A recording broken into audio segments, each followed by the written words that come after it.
Konova P1 carbon fiber motorized slider. This guy is just amazing. Let's get started.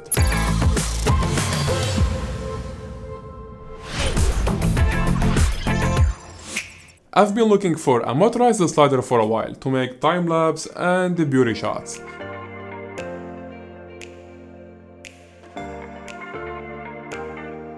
A slider that works for interviews and filming products at the same time. So I got an eye on Konova P1 carbon fiber motorized slider. I didn't want to pay for something that would break the bucket, so Konova P1 tends to be the slider I'm looking for. 80cm carbon fiber lightweight motorized slider for $270. I got in touch with Konova and they were generous to send me a unit to review here on the channel. And as always guys, my reviews here are fully independent. So I've been using this slider for the last 2 months and this guy is really convenient. In this video guys, we'll cover the user experience, pros and cons, tips and things to avoid, time-lapse, the slider in interviews, and in filming products and the beauty shots. There are a lot of pros I like in Konova P1. First of all, the motor is very stable and the movement is pretty smooth. And the slider also makes easy ease movement when moving from point A to point B. Which means that the slider doesn't stop immediately, but actually slows down nicely before it stops. Check this one. And it also starts slow and gets faster in just a second, keeping the video pretty smooth. And to be honest, the slider makes some noise, and you might hear it right now because the boom mic is very close to the slider, roughly 30cm far, but when filming an interview, the camera will be like 2 meters away. And I'm sure that the sound will be very minimal or might disappear. The motor on the other hand is powered from the remote battery through this cable. No extra load on the motor, which helps in keeping the slider much lighter. This is an interview setup and here I'm testing the slider noise from a meter away, roughly 4 feet. I got a boom mic and a lavalier mic on me, and the sound you're hearing now is from the lavalier mic. I hope the slider noise is near to silent. Switching to the boom mic. The sound you're hearing right now is from the boom mic. I don't know the result yet, so you're going to judge. Konova have been innovative by adding a rotating axe in the middle. Guys, this axe is adjustable, so now the camera can pan left or right depending on how you place the axe.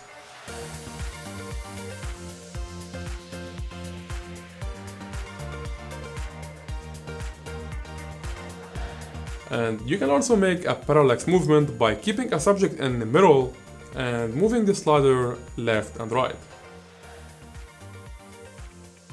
It can be used in interviews, product videos, time-lapse, and so on.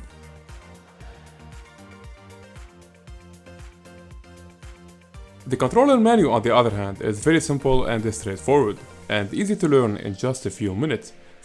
Simply press the thumb controller left or right, or use the advanced mode to set point A and point B and start time-lapse or live motion.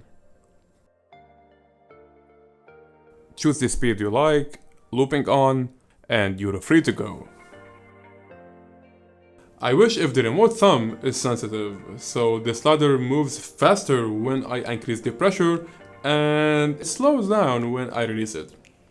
It's not a big deal, but I wish if Konova have that feature. The slider has a lock knob for carrying, which lock the plate in place when it's not being used. I'm sure you don't want the plate to move sideways when moving the slider from a place to another. Konova P1 slider including the motor is around 1.5 kg. The slider is powered by a Sony MPF battery or from a power bank. Thank you Konova for getting us covered. However, I noticed the small Sony MPF 550 battery runs the slider for roughly 2 or 2.5 hours of time-lapse. You need to get yourself a good fluid head or a ball head to mount the camera. or you can use the tripod existing ball head. The slider supports 1/4 inch and 3/8 inch thread.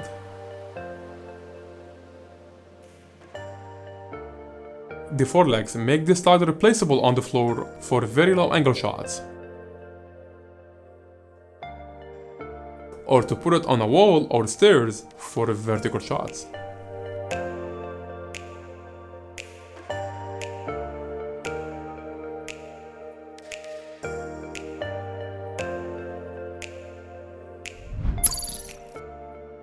As I mentioned earlier, I've been using Konova slider for a while, and in this time period, I've learned some tips and get notified of things I should avoid for better performance. First, never mount the slider on a ball head. Remove the ball head and use it with the camera if you like, but you have to mount the slider directly on the tripod. Ball heads are weak and are unable to handle long sliders like this. It's unstable, guys. Using tripods is fine, but it's also not the best. When filming behind the scenes, I noticed the slider slightly bends when the camera goes right or left. It doesn't really show in my footage, but will definitely show when the horizon is showing in your image. Therefore, I recommend putting the slider on 2 light stands instead of a tripod. Or simply going with Konova solution, tripod stability arms, which hold the slider from 2 sides and to prevent it from bending. Time-lapse tips. So when doing time-lapse, make sure to do it from the slider remote, not from the camera, external or built-in interferometer. For example, when making a time-lapse of 10-second exposure for 90 minutes, the slider will keep moving from left to right, slowly moving from left to right or the opposite way, and your long exposure images might come blurry because the camera is moving all the time. But when doing time-lapse from the slider controller through the specific shutter release cable that comes with it, now the slider is synced with the camera and will only move when the picture is taken, so you get the best and sharpest possible images.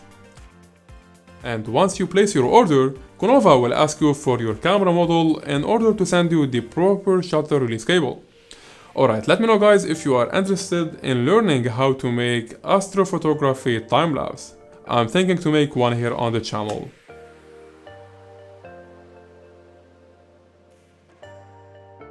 I hope I covered pretty much everything. Let me know guys if you would like to know anything else in the comment section down below. This was Oma, and see you in another one.